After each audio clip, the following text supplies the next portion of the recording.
So everyone, आज आप सभी के सामने एक बड़े ही जाने माने सुपरफिशियल एस्ट्रोलॉजर आने वाले हैं जिनका नाम आप लोगों ने इसके पहले भी सुना होगा। और आप लोगों को बता दूं, ढेर सारे ऐसे अवार्ड्स हैं जो इन्हें मिले हैं, जिसमें से एक हमारी जो ट्रांसपोर्ट मिनिस्टर हैं मिस्टर नितिन गडकरी जी, उन्होंने भी इन्हें सम्मानित किया है।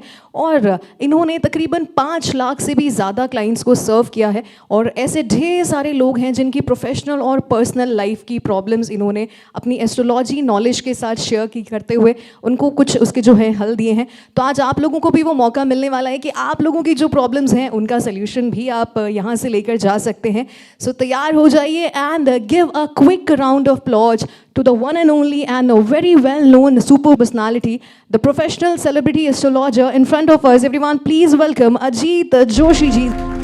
एस्ट्रोलॉजी ये और काफ़ी नॉलेजेबल भी हैं। इनके नॉलेज के चर्चे आप लोगों को कुछ ही देर में पर्सनली फील करने को मिलने वाले हैं। A big welcome to you sir. तो बत्रा से रिक्वेस्ट करना चाहूँगी सर, प्लीज़ आप मंच पर आएँ और सर का सम्मान करें।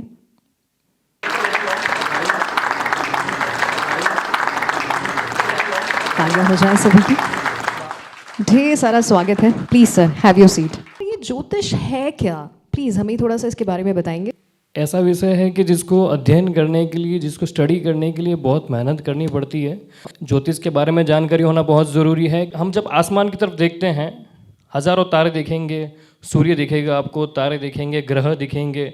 ये सभी हमारी लाइफ पे इफ़ेक्ट डालते हैं, क्योंकि इस दुनिया को, इस सृष्टि को ईश्वर ने बनाया, भगवान ने बनाया है। भगवान ने इस सृष्टि को रचा है, तो हमारे जीवन को नियंत्रण करने के लिए उन्होंने जो है प्लैनेट्स बनाए हैं, सूर्य बनाया है, चंद्र बनाया है, प्रत्येक ग्रह को बनाया है। जैसे अनिल नाम का व्यक्ति हो गया, उसकी मेष राशि हो गई, मंगल ग्रह उसके राशि का स्वामी है। जैसे हमारे घर के अंदर मुखिया होते हैं, हमारे परिवार के सदस्य होते हैं, पिताजी होते हैं, दादाजी होते हैं, उसी प्रकार जो है मेष राशि का गुरु यानी कि मेष राशि को चलाने वाला मंगल ग्रह है। ज्योतिष क्या करता है कि कौन सा ग्रह, कौन सी ऐसी चीज़ है जो हमारी लाइफ के अंदर हमें कहीं कुछ प्रॉब्लम आ रही है, या फिर अपन स्ट्रगल करते जा रहे हैं, इशूज़ फेस करते जा रहे हैं लाइफ के अंदर, फेलियर फेस करते जा रहे हैं। तो कभी कभार मन में ऐसा एक सवाल आ जाता है कि यार ये सब मेरे साथ में क्यों हो रहा है, क्यों मैं बार बार कंटिन्यू कहीं फेल हो रहा हूँ, मेरे साथ में इतनी सारी घटनाएं क्यों हो रही है, क्यों मैं बहुत ज़्यादा जो है स्ट्रगल कर रहा हूँ, क्यों प्रॉब्लम्स फेस कर रहा हूँ। तो वहाँ पे ज्योतिष आता है। सो मच सर, आपने बहुत ही डीपली समझाया। और अगला सवाल ये है कि आजकल यंग वंस के पास ढेर सारे ऐसे प्रोफेशनल ऑप्शंस हैं, बट आपने एस्ट्रोलॉजी क्यों चूज़ किया, क्या कारण है इसके पीछे? इंटरेस्टिंग सब्जेक्ट है, और इसको जब हम स्टडी करने जाते हैं तो बहुत मज़ा आता है, क्योंकि एक्चुअली बहुत सी नई नई चीज़ें हमें सीखने मिलती हैं। हमें हमारे धर्म के बारे में सीखने के लिए मिलता है, हमें हमारे देवी देवताओं के बारे में सीखने को मिलता है। यंगस्टर ऐसे होते हैं जिनके मन में आता है कि क्या भगवान क्या है, एस्ट्रोलॉजी क्या है, मतलब मॉडर्न ज़माने के साथ में चलते हैं, इन सब चीज़ों में यकीन नहीं रखते। बट जब हम स्टडी करते हैं, वो सूर्य क्यों है, चंद्रमा क्यों है, इनका काम क्या है हमारे जीवन के अंदर, ये क्यों है, रात क्यों हो जाती है, दिन क्यों हो जाता है, इसको अध्ययन करने के लिए, इसको समझने के लिए ज्योतिष का सहारा लेना पड़ता है, ज्योतिष को सीखना पड़ता है। मुझे बहुत कुछ चीज़ें जानने को मिली कि ग्रह क्या होते हैं, नक्षत्र क्या होते हैं, और ग्रहों का हमारे जीवन पर क्या असर पड़ता है, ग्रहों का हमारे जीवन में कार्य क्या है, ईश्वर का क्या कार्य क्या है, कुल देवताओं का कार्य क्या है, पितृ देवता का कार्य क्या है, और वास्तविकता के अंदर भगवान है या नहीं, ईश्वर है या नहीं, ग्रह नक्षत्र हमारे वास्तविक जीवन के अंदर असर डालते हैं या नहीं, इन सब चीज़ों का जवाब जो है वो हमें ज्योतिष से मिलता है। Okay sir, thank you so much. And आजकल जो है एक बहुत ही सब्जेक्ट जो है ट्रेंड में है, या कहूँ तो काफ़ी लोगों की ज़ुबान पे है, जो है सनातन धर्म। सनातन धर्म, ये वैदिक धर्म भी, इससे पहले वैदिक धर्म भी कहा जाता था, और ये युगो पुराना है। स्थापना अगर कह लें आप, या फिर इस धर्म की शुरुआत कह लें, तो भगवान ने की है, ईश्वर स्वयं ईश्वर ने की है, और बाकी सब जस्ट पंथ हैं और मज़हब हैं, और वास्तविकता के अंदर धर्म जो है ये सनातन धर्म ही है, इसी से सब निकले हुए हैं, और युगो पुराना है, और वेद शास्त्रों से बना है ये, कि हमारे धर्म के अंदर हमारे माता पिता, हमारे बूढ़े बुजुर्ग, हमारे गुरु, स्कूल के अंदर टीचर्स हमें एक चीज़ हमेशा सिखाते हैं कि पुण्य करो, पाप मत करो। करना हो तो पुण्य करो, पाप मत करो। पुण्य के कई रास्ते हैं, गाय को चारा दीजिए, कुत्ते को रोटी खिलाइए, और गरीब लोगों की हेल्प करिए, है ना। हम जब मंदिर के बाहर जाते हैं तो कई लोग बैठे होते हैं, उनकी हेल्प करो आप। तो मैं भी यही करता हूँ कि जहाँ कहीं मुझे कहीं लगता है किसी की हेल्प करनी चाहिए तो करता हूँ। जब बच्चे होते थे तो 3-4 साल 5 साल के रहते थे, तब माता पिता बोलते थे नहीं बेटा इसको मत मारो, ये चींटी है, ये मर जाएगी, हमें पाप लगेगा, प्लस इसकी ज़िंदगी चली जाएगी। तो ये हमारा धर्म है जो हमें अच्छे रास्ते बताता है और हर किसी की हेल्प करना बताता है। सर, ज्योतिष में लोग विश्वास क्यों करें, भगवान में विश्वास क्यों करें, और अगर करें तो भी कैसे करें? डेली रूटीन प्रॉब्लम्स है, कहीं ना कहीं हार जाते हैं। मीन्स घर के अंदर कुछ कलेश चल रहा होता है, या फिर बिजनेस सही नहीं चल रहा होता है, या फिर जॉब नहीं मिल रही होती है, या फिर मुझे कोई भी किसी प्रकार का भी स्ट्रेस है। तो स्ट्रेस से बाहर निकलने के लिए हमारे पास में दो रास्ते होते हैं। या तो हम खुद को हैप्पी करने की कोशिश करें और प्रॉब्लम्स को झेलते जाएं और खुश रहें। दूसरा कि हम कोई ऐसा उपाय आजमाएं जिसके द्वारा हमारी प्रॉब्लम जो है वो सही हो जाए और हमारे वहाँ का माहौल जो है पॉजिटिव हो जाए, सकारात्मक ऊर्जा आ जाए। हमारे शरीर के अंदर एक सकारात्मक ऊर्जा का स्रोत होता है, तो वो एक्टिव हो जाए और हमारे जीवन में सकारात्मक चीज़ें हों। मीन्स मान लो कि किसी के घर में झगड़ा हो रहा है। एक्चुअली हर घर की कहानी होती है, सास बहू वगैरह में बनता नहीं है, क्योंकि हर इंसान का अलग अलग माइंड होता है, सोचने की क्षमता अलग प्रकार की होती है। सास भी सही है अपनी जगह पे, बहू भी अपनी जगह पे सही है, ठीक है। बट एक ऐसा माहौल आना चाहिए कि दोनों एक दूसरे को कोऑपरेट करें, एक दूसरे को समझे। वहाँ पे कोई समझता ही नहीं है, एक दूसरे को नहीं समझेंगे, वहाँ पे वो अपना ही स्टैंड रखेंगे, अपनी ही रखेंगे कि नहीं भाई मैं सही हूँ। तो उस जगह पॉजिटिव वाइब्स कैसे आएगी? जब हम कुछ ऐसे प्रयोग करेंगे, ज्योतिष के द्वारा बताए गए कुछ ऐसे उपाय करेंगे, तो उससे क्या है वो प्रॉब्लम सोल्व होती है, घर के अंदर सकारात्मक ऊर्जा होती है। भगवान जो है कि वास्तविकता के अंदर है, हम नहीं मानते हैं, वो एक अलग चीज़ है। अब दादा परदादा हमारे जा चुके हैं, दादा परदादा के भी वो भी जा चुके हैं, तो अब हम कहते हैं कि नहीं हमारा तो कोई पूर्वज है ही नहीं, तो ऐसा तो कोई मतलब नहीं होता। जो भगवान तो हैं। आप भगवान हैं तभी आपका जीवन चल रहा है, भगवान है तभी तो दिन और रात चल रहे हैं, सूर्य चल रहा है, चंद्रमा चल रहा है, पृथ्वी 24 घंटे घूमती है, ऋतुएं हैं, बारिश भी आती है, सर्दी भी आती है, गर्मी भी पड़ती है, पतझड़ भी आती है। तो ये ऋतुएं जो चला रहा है, इतना बड़ा संसार चला रहा है, इसके पीछे कोई ना कोई है और वो भगवान है। एक लास्ट सवाल आपसे जानना चाहूँगी कि ये तो लाइव शो है, अगर पर्सनली कोई आपसे कंसल्ट करना चाहे, आपकी राय लेना चाहे अपने किसी मसले पे, तो वो कैसे करें? प्लीज़ आपका टाइमिंग एंड ऑल हमें ज़रा बताएं। वेबसाइट के थ्रू, हमारी वेबसाइट है धनवर्षा ज्योतिष, वेबसाइट के ऊपर जाके गूगल पे सर्च करके वेबसाइट के ऊपर जाके वहाँ से आप कांटेक्ट कर सकते हैं। इंस्टाग्राम पेज भी है, फेसबुक पेज भी, यूट्यूब भी है, धनवर्षा ज्योतिष के नाम से, अजीत जोशी के नाम से। आप वहाँ विजिट कर सकते हैं और अपनी अपॉइंटमेंट बुक करवा सकते हैं। हमारा असिस्टेंट जो है आपकी अपॉइंटमेंट बुक कर लेंगे, उसके अकॉर्डिंग आप हमसे कांटेक्ट कर सकते हैं डायरेक्टली। Thank you.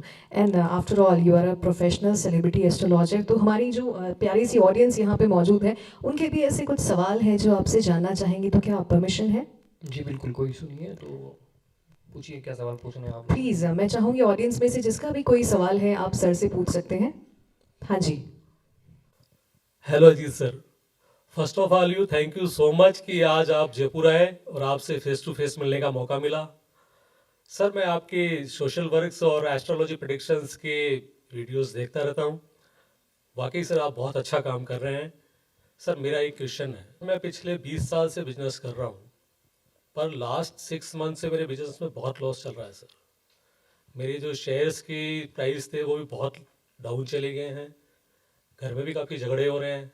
आप अपने बिजनेस ऑफिस के अंदर जहाँ पे आपका ऑफिस है, वहाँ पे आप जो है एक 9 ग्रह का यंत्र आता है, उस यंत्र को जो है उत्तर दिशा में स्थापित कर दीजिए और अपने घर के अंदर भी आप तुलसी का पौधा लगाइए, स्थापित कर दीजिए और हफ्ते भर के अंदर इसका आपको जो है पॉजिटिव रिजल्ट मिलेगा। आपका बिजनेस अच्छा चलना स्टार्ट हो जाएगा, प्लस आपके घर के अंदर सुख शांति आनी स्टार्ट हो जाएगी। Thank you. Hi sir. Hello sir I am here to say thanks to you, क्योंकि आपकी प्रेडिक्शन और गाइडेंस की वजह से आज मेरा प्यार मेरे साथ में है। जी, बहुत बढ़िया और बहुत खुशी हुई ये जानकर मुझे।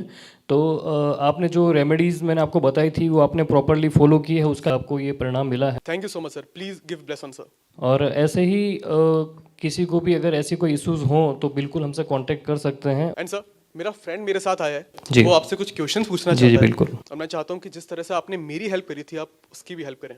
100% जी, बताइए।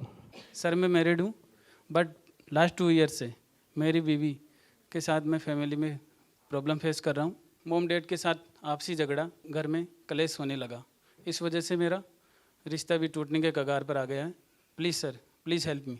मैं आपको एक छोटा सा उपाय बताने जा रहा हूँ। जल्दी उठकर करीबन 6 से 7 के बीच में आप उठिए और सोमवार के दिन शंकर भगवान के मंदिर में आप जाके बेलपत्र चढ़ाइए। बेलपत्र चढ़ाने के बाद में उस बेलपत्र को जो है शिवलिंग पे चढ़ाने के बाद में वहाँ से लेकर अपने और अपनी वाइफ की जो फोटो आपके घर के अंदर रखिए, उसके आगे उसे रखिए और 11 दिन ये आपको उपाय करना है और आपकी मिसेज बहुत जल्दी वापस घर पे आ जाएगी। घर के अंदर ग्रह क्लेश जो है वो खत्म हो जाएगा, सुख शांति स्थापित हो जाएगी। ओके, सो आप में से कोई और भी है जो सर से सवाल पूछना चाहते हैं तो प्लीज़। Hello sir. हेलो। हम 2 ईयर से रिलेशनशिप में हैं और हमारी फैमिली शादी के लिए एग्री नहीं हो रही। प्लीज़ कुछ ऐसा बताइए जिससे हमारी फैमिली शादी के लिए एग्री हो जाए और प्रॉब्लम भी ना हो। आप जो है शंकर भगवान और माता पार्वती की आराधना करें, दोनों शिव चालीसा और दुर्गा चालीसा का पाठ करें। 21 दिन ये पाठ करना। जिस प्रकार शंकर भगवान और माता सती के जीवन के अंदर राजा दक्ष जो थे, सती माता के पिता थे, उन्हें शंकर भगवान और माता सती का विवाह जो है कथा भी मंजूर नहीं था और उस वजह से जो है माता सती और शंकर भगवान अलग हो गए थे। तो शंकर भगवान ने कितने वर्षों तक बैठ के तपस्या की उन्होंने, फिर वापस माता पार्वती ने, सती माता ने पार्वती का रूप लेके जन्म लिया, प्रेम मिलन हुआ। तो उसी प्रकार आप दुर्गा चालीसा शिव चालीसा का पाठ करिए 21 दिन तक। आपके पेरेंट्स जो है एग्री हो जाएंगे, एक्सेप्ट कर लेंगे आपके लव मैरिज को। Thank you so much sir. जी जी, धन्यवाद। Hello sir. हेलो। मेरा नाम प्रीति है। मैं एक स्कूल चलाती हूँ, मैं एक जी। टीचर हूँ। और मेरे स्कूल में जो पहले जो लोगों का इतना स्टूडेंट भरे हुए रहते थे, आजकल ये हो रहा है ना काउंटिंग ना ग्रोथिंग, किसी चीज़ में कुछ भी नहीं हो रहा है। और हाल ही में हमने अपना स्कूल सफल किया है, जिसके कारण और भी डाउनफॉल में चला गया है। अब तो हालत ये है कि स्कूल बंद होने की कगार पे है। अब आप ही बताएं हम क्या करें। आप शुक्रवार के दिन माता लक्ष्मी जी की आराधना करिए। हाँ जी। माता लक्ष्मी जी की आराधना इसलिए करिए ताकि ये स्कूल जो है आपका बिजनेस है, आपका बिजनेस में आपको और वृद्धि मिले और जो है ग्रोथ मिले। उसके लिए आपको माता लक्ष्मी जी की आराधना करनी चाहिए। माता लक्ष्मी जी की आराधना करिए, आरती करिए और घर के अंदर गूगल धूप करिए थोड़ा सा, ताकि क्या है पॉजिटिव वाइब बनी रहे वहाँ पे और वहाँ पे माता लक्ष्मी का वास हो। साथ ही विष्णु भगवान की भी आपको आराधना करनी है सुबह और शाम को। इससे आपका फाइनेंशियली ग्रोथ बढ़ेगा और आपको स्टूडेंट्स अट्रैक्ट होंगे। ओके सर, जी। Thank you. Hello Ajit sir. Hello. First of all, thanks for listening and helping us. I need your help. I want to go Canada, but मेरा visa नहीं लग पा रहा है और मेरी लाइफ में बहुत प्रॉब्लम्स है, रुकावटें भी आ रही है। तो क्या आप मुझे बता सकते हैं कि मेरी लाइफ में विदेश जाने का योग है कि नहीं? विदेश के योग बनाने के लिए क्या करना है आपको? गुरुवार के दिन आपको विष्णु भगवान की आराधना करनी है, विष्णु भगवान का पाठ करना है। विदेश का योग आपका बनेगा डेफिनेटली। 40 दिन आपको ये कंटिन्यूसली करना है, ये आपका कार्य बनेगा। एस्ट्रोलॉजी का जो आपका नॉलेज है उसके थ्रू आपने काफ़ी लोगों की हेल्प की है, तो क्या ऐसा कोई मैसेज है जो आप हमारी ऑडियंस को या फिर सभी लोगों को देना चाहते हैं? प्लीज़ बताएं हमें। भगवान में बिलीव करिए, एस्ट्रोलॉजी में बिलीव करिए। एस्ट्रोलॉजी आपको काफ़ी हेल्प करेगा। जहाँ कहीं भी आप अटक रहे हैं, रुक रहे हैं, आपकी काम नहीं बन पा रहे हैं, तो वहाँ एस्ट्रोलॉजी कम्प्लीटली आपकी हेल्प करता है। और भगवान को प्रथम रखिए। कुछ भी कार्य हो आप भगवान की आराधना करके जाएं, उन्हें हाथ जोड़ के प्रार्थना करके जाएं, आपका हर कार्य बनेगा, मंगलमय होगा। पूजा पाठ करना चाहिए, भगवान की कृपा हमारे ऊपर बनी रहती है और हर कार्य बनते हैं। और एस्ट्रोलॉजी को फॉलो करें, क्योंकि एक्चुअली एस्ट्रोलॉजी आपको बहुत जगह हेल्प कर सकता है, काफ़ी आपको प्रॉब्लम से बाहर निकाल सकता है। काफ़ी ऐसी रेमेडीज़ हैं जो करने से हमको उसका पॉजिटिव रिजल्ट मिलता है। तो ये सब चीज़ें हमें करनी चाहिए, एस्ट्रोलॉजी को फॉलो करना चाहिए। Thank you sir. सो ये तो तय है कि हम ये जो आपका एडवाइस है उसको बहुत ही सीरियसली फॉलो करने वाले हैं। So much sir for giving your precious time and अपना नॉलेज हमारे साथ शेयर करने के लिए। Thank you so much. जी, बहुत बहुत धन्यवाद। आप सभी लोग यहाँ पे आए और अपना टाइम दिया। आप सभी ने देखा कि अपने एस्ट्रोलॉजी के नॉलेज के साथ सर ने काफ़ी सारे लोगों की मदद की है। यहाँ आज इस लाइव शो के थ्रू भी आपने देखा होगा। तो अगर आपकी ज़िंदगी में भी ऐसा कोई मसला चल रहा है, कोई समस्या है, चाहे वो घर की हो चाहे प्रोफेशनल हो, तो आप सर से कंसल्ट कर सकते हैं, उनकी एडवाइस ले सकते हैं और यकीन मानिए काफ़ी लोगों को हल मिला है, आपको भी मिलेगा। तो जाइए उनका इंस्टाग्राम हैंडल और वेबसाइट लॉगिन कीजिए और चेक कीजिए फॉर मोर अपडेट्स।